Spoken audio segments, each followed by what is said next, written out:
Hello बच्चों। आज की क्लास में हम लोग आहरण पर ब्याज की गणना सीखेंगे।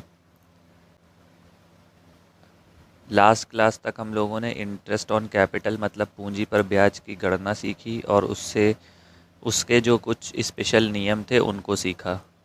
अब हम इंटरेस्ट ऑन ड्राइंग्स मतलब आहरण पर ब्याज की गणना करना सीखेंगे। प्रॉफिट लॉस एप्रोप्रिएशन में जितने भी आइटम्स आते हैं उन सब की गणना करने के लिए हमको कुछ ना कुछ स्पेसिफिक रूल दिए गए हैं जो हम अपने क्लासेस के थ्रू सीख रहे हैं। तो आज आहरण पर ब्याज की गणना स्टार्ट करते हैं।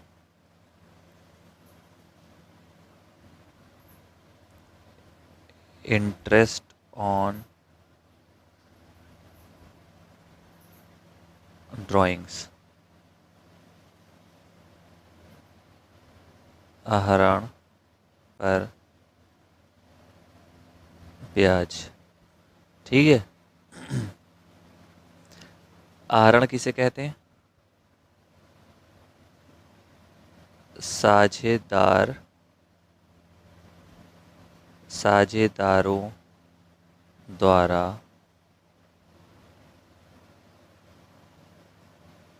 निजी उपयोग के लिए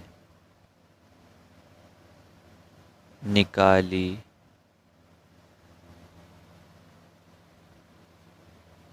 गई रकम। 11th क्लास में हमने सीखा था कि ड्राइंग किसे कहते हैं।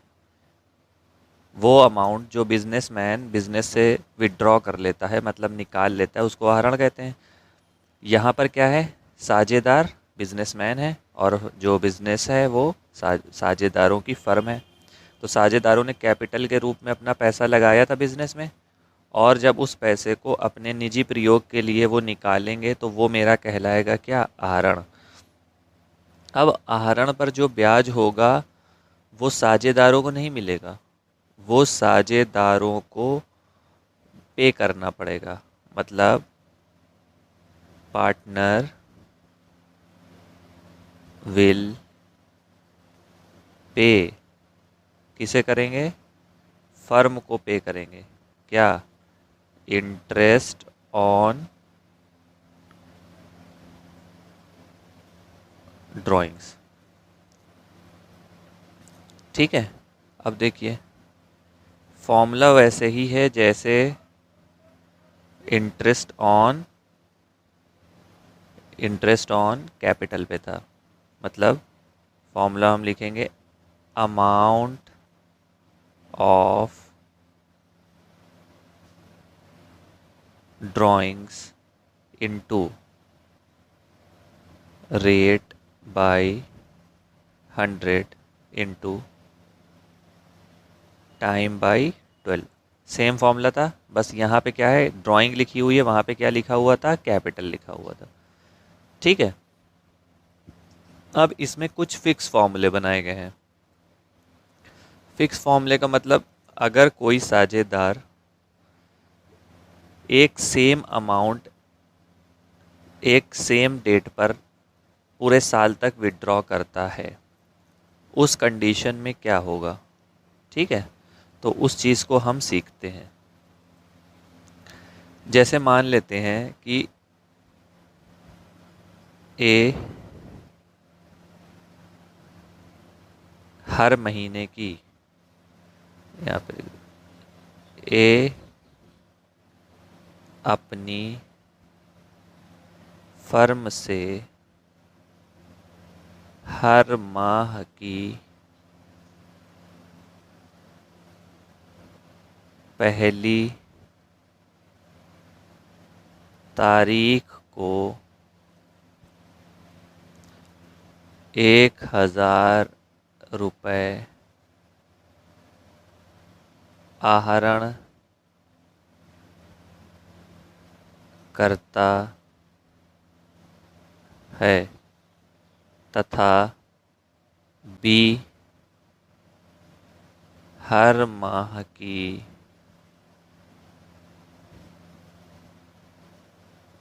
अंतिम तारीख को 2,000 रुपये आहरण करता है। ब्याज 10% वार्षिक है, तो आहरण पर ब्याज की गणना कीजिए। ठीक है। ए अपनी फर्म से हर महीने की पहली तारीख को 1,000 रुपये निकालता है। ठीक है।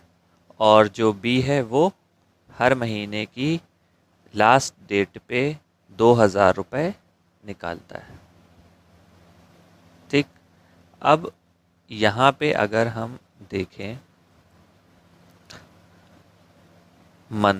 मंथ लिख लेते हैं। जनवरी, फरवरी, ए और बी दो लोग हैं। मार्च, अप्रैल, मई, जून, इस तरह नहीं आ पाएगा।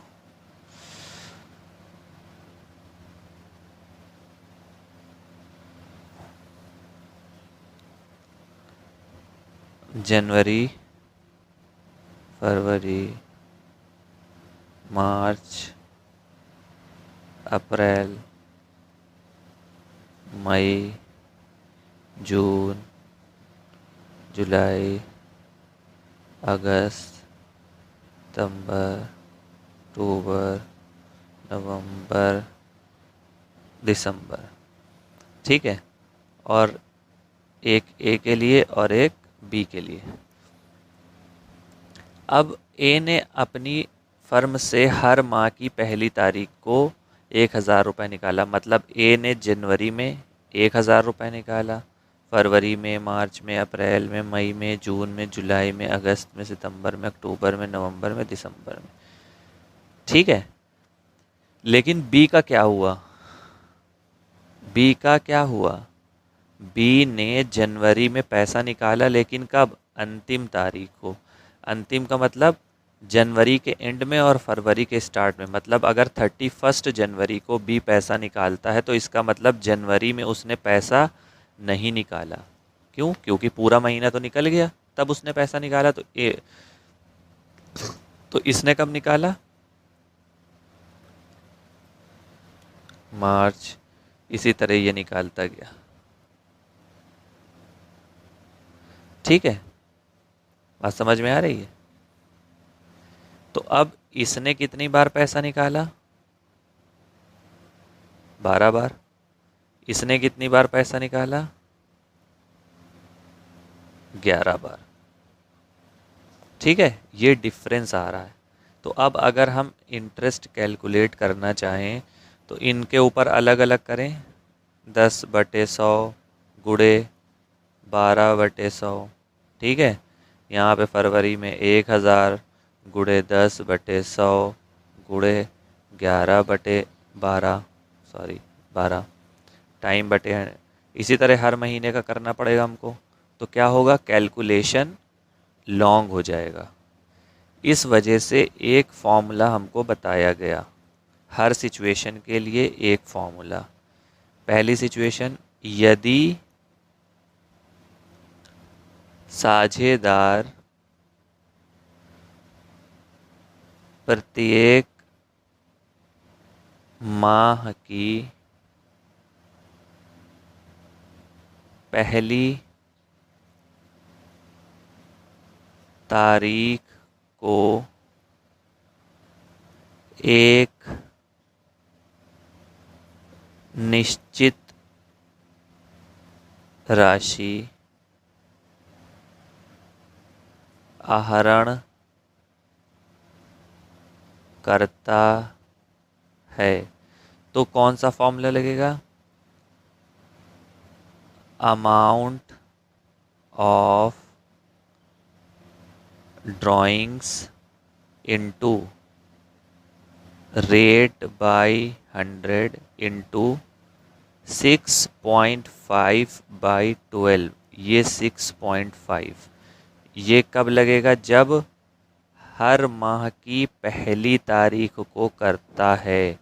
पहली तारीख में 6/12 का एवरेज लेंगे।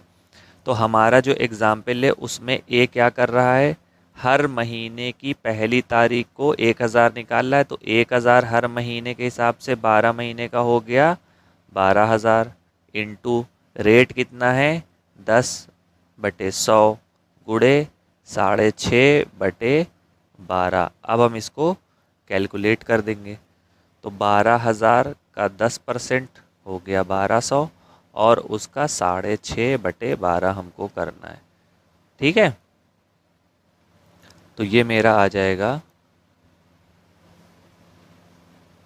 650। बात समझ में आ रही होगी। तो ये फॉर्मूला आपको ध्यान में रखना है। कब? जब प्रत्येक माह की पहली तारीख को एक निश्चित राशि का आहरण किया जा रहा है। इसी तरह दूसरा केस था। दूसरे केस में भी हमने बताया, क्या है दूसरा केस? जब एक निश्चित राशि की आहरण माह के अंत में किया जा रहा हो।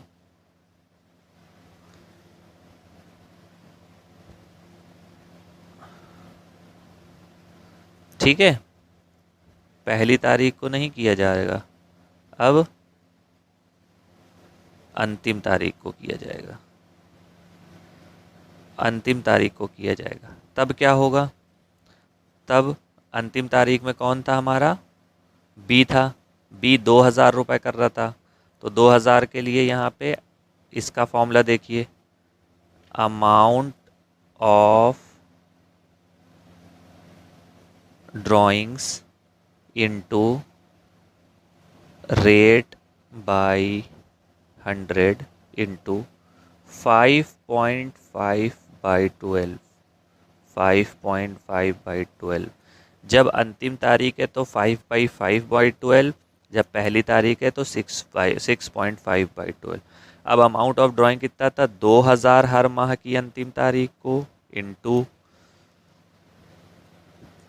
12 इंटू 10/100 इंटू 5.5/12। तो ये मेरा आंसर इसका आ जाएगा 24,000 का 10% इंटू 5/5, ये आ जाएगा मेरा 1100। ठीक है, अब आप लोग कहेंगे कि सर अभी आपने कहा था कि इसने 11 बार किया है। ठीक है, तो ये जो 11 बार करने की वजह है, इसी के वजह से यहाँ पे 5.5 आया है। एवरेज निकाल दिया है हमने, इस वजह से यहाँ पे 12 लिखा गया है, लेकिन एक्चुअल में उसने 11 बार ही किया है। अब ये 6.5 कैसे आया और 5/5 कैसे आया, इसका भी एक फॉर्मूला है, वो हम अभी समझा रहे हैं आप लोगों को।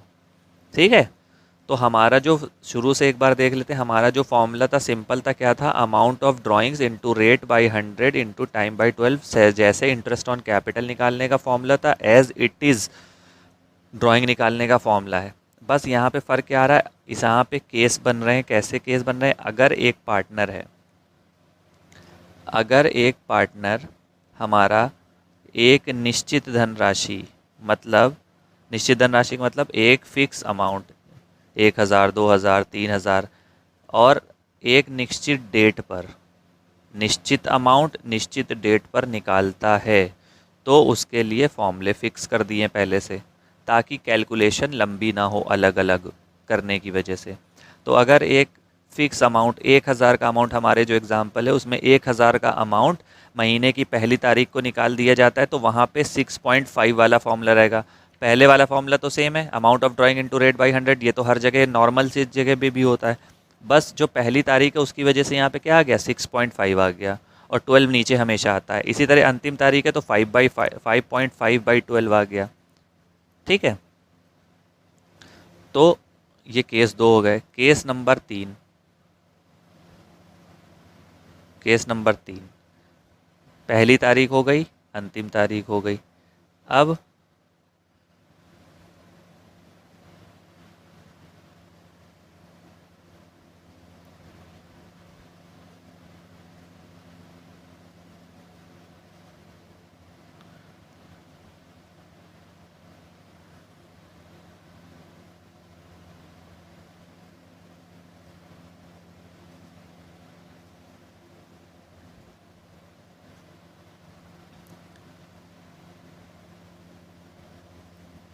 अब यहाँ पे पहली हो गई, अंतिम हो गई। माह की मध्य तारीख, मतलब ना तो 1 जनवरी को निकाला, ना तो 31 जनवरी को निकाला, बल्कि 15 जनवरी को निकाला। हर महीने की 15 जनवरी को वो ड्राइंग कर रहा है। उस कंडीशन में क्या होगा?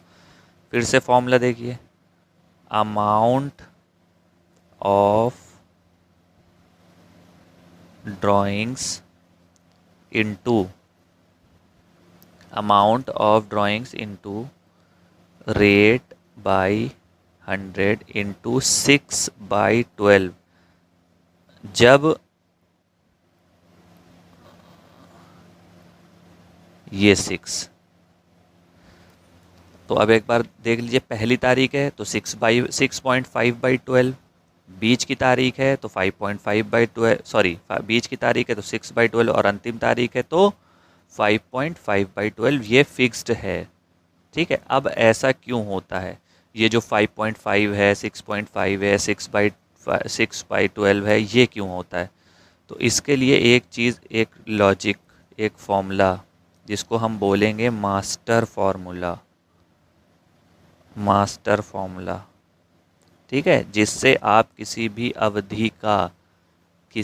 अवधि का हम लोग कैलकुलेशन कर सकते हैं। इसका एग्जाम्पल भी दिखाएंगे। अब एग्जाम्पल में जो हमने पीछे एग्जाम्पल दिया है उसमें क्या है? ए हर माह की पहली तारीख को आहरण करता है। मतलब ए ने आहरण कब कब किया? 1 जनवरी, 1 फरवरी, 1 मार्च। समझ में आ रही बात? 1 मार्च, 1 अप्रैल। हर माह की पहली तारीख को ए कर रहा है। 1 मई, 1 जून, 1 जुलाई, 1 अगस्त, 1 सितंबर, 1 अक्टूबर, 1 नवंबर, 1 दिसंबर। ठीक है, इसने इतनी ड्राइंग्स करी हैं, लेकिन आप इसमें एक चीज़ देखेंगे कि ये पहली तारीख को करी जा रही, फर्स्ट। तो जो लास्ट ड्राइंग करी गई है वो 1 दिसंबर को करी गई है। हर सब चीज़ इसी में छुपी हुई है। तो जो मास्टर फॉर्मूला है वो हमारा कहता है time after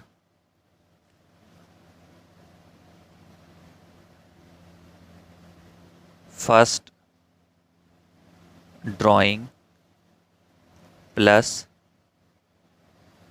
time after last drawing divide by 2। Hindi में अगर इसको देखें, बचा समय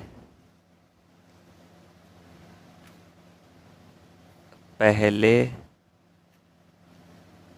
आहरण के बाद प्लस बचा समय अंतिम आहरण के बाद बटे 2। तो अब यहाँ पे देखो, जब हमने पहली ड्राइंग करी उसके बाद कितना टाइम बचा? जनवरी। पहली ड्राइंग जब पहली तारीख को कर ली तो पूरा महीना जनवरी का भी काउंट हो जाएगा। तो जनवरी, फरवरी, मार्च, अप्रैल, मई, जून, जुलाई, अगस्त, सितंबर, अक्टूबर, नवंबर, दिसंबर, कितना टाइम बचा? बचा समय पहले आहरण के बाद 12 महीने बचे पूरे, क्योंकि 1 जनवरी को करी थी और जनवरी का पूरा महीना बाकी था, इस वजह से काउंट कितना होगा 12 महीने, प्लस बचा समय अंतिम आहरण के बाद। अंतिम आहरण कब करा?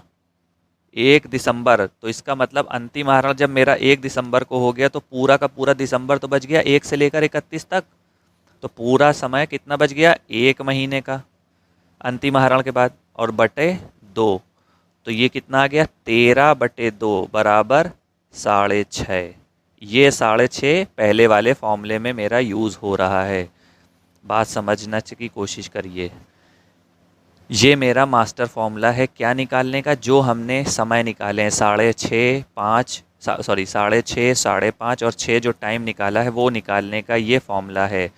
फॉर्मूले में क्या कह रहा है? बचा समय पहले आहरण के बाद, time after first drawing. Time after first drawing 1 जनवरी को अगर हम कोई चीज़ निकालते हैं तो मेरे पास जनवरी का भी पूरा महीना बच जाता है। ठीक है, तो जनवरी, फरवरी, मार्च, अप्रैल, जनवरी टू दिसंबर कितने महीने पूरे बच गए? 12 महीने बच गए, तो 12 हमने लिख दिया। और बचा समय अंतिम आहरण के बाद, तो 1 महीना बचा। कैसे बचा? 1 दिसंबर को अगर हम कोई चीज़ कर रहे हैं, कोई पैसा निकाल रहे हैं, तो पूरा का पूरा दिसंबर बच रहा है 1 से 31 तक, तो एक आ गया। 12 महीने 1 महीने बटे 2, ठीक है, 12 मंथ 1 मंथ बटे 2 कितना आ गया? 13/2, तो 6.5 मंथ आ गया। बात समझ में आ गई होगी। ठीक, अगर इसी फॉर्मूले को हम कंटिन्यू करें और इसी फॉर्मूले को अंतिम के लिए यूज़ कर लें, अंतिम के लिए, तब देखिए क्या होता है। सेम इसी कॉन्सेप्ट पे अंतिम के लिए देखो, ये फॉर्मूला हर सिचुएशन में एकदम सही साबित होगा। ये हमारा मास्टर फॉर्मूला है, इससे आप लोगों को कभी भी फॉर्मूले याद करने की ज़रूरत नहीं पड़ेगी ड्राइंग के।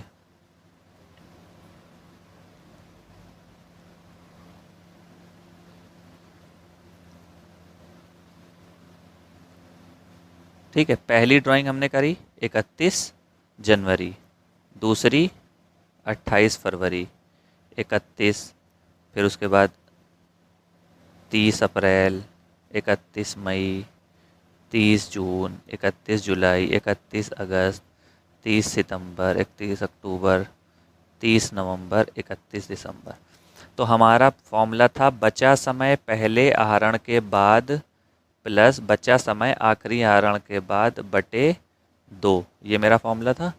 तो अगर हमने 31 जनवरी को कोई पैसा निकाला तो जनवरी तो पूरी ख़त्म हो गई, फरवरी से दिसंबर तक कितने महीने बचे?